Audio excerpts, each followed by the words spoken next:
Hi, I'm Bob, and welcome to Between the Sheets, where we look at Microsoft Excel and related technologies. Creating a running total is a common task, but it can get complicated. So Microsoft is introducing a function in Excel to streamline it, the scan function for both the Windows and Mac versions.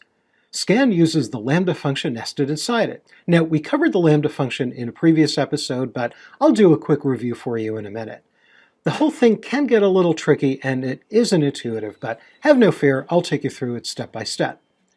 Also, you should know that as of this recording, the scan function is still in beta, so you might not have it available in your installation of Excel yet. If you don't, you'll probably have access to it in 2024. So let's take a look and see how it works.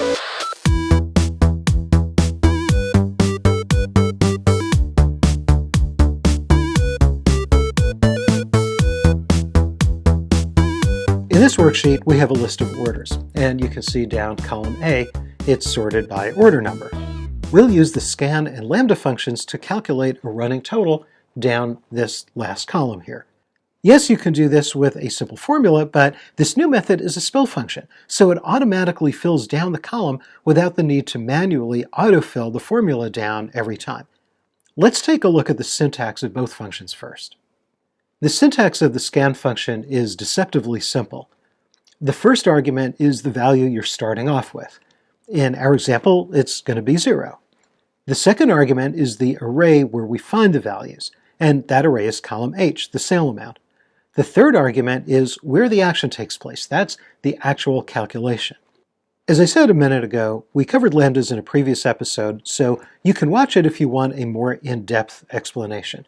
For this example, the first two arguments define the names of two variables. The names can be almost anything we want, just don't put a space or a punctuation in the name.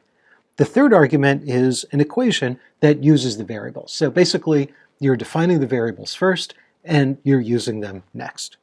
Okay, let's go do this. I'm going to scroll a little over here so that we have enough room to type. So I'm going to say equals scan. And notice I could just type in the first couple of letters, and I can see by the syntax helper that it appears there.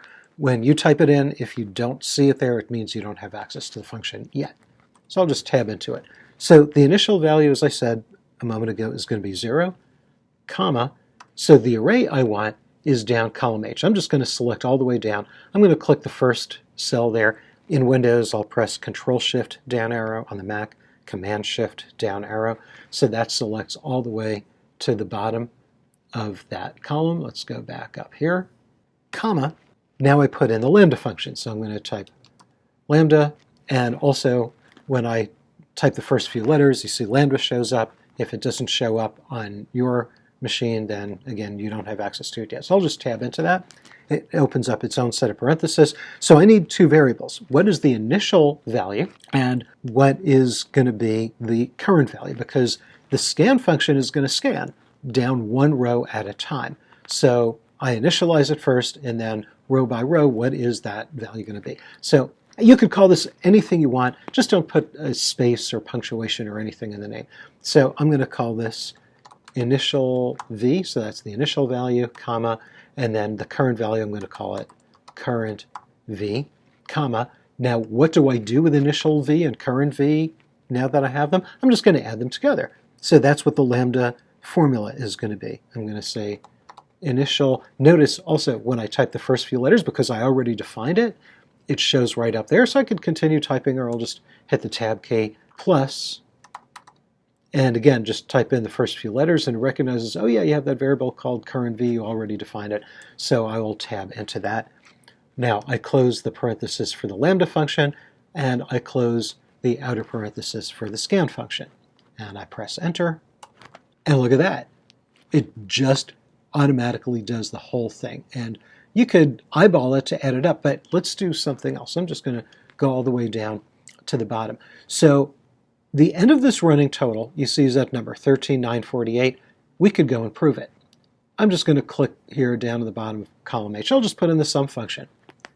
So I'm on the Home tab, and I go and hit the AutoSum tool and enter, and there it is, 13,948, so that agrees, we know it works. So that really wasn't so bad, was it? This was just a simple example, but since Lambda lets you create any calculation you want, there are all sorts of things you can do, like creating a running average or standard deviation. If you create several of these columns, that's when you'll find it easier to assign a range name to the sale column. So until next time, my name is Bob, and this has been Between the Sheets.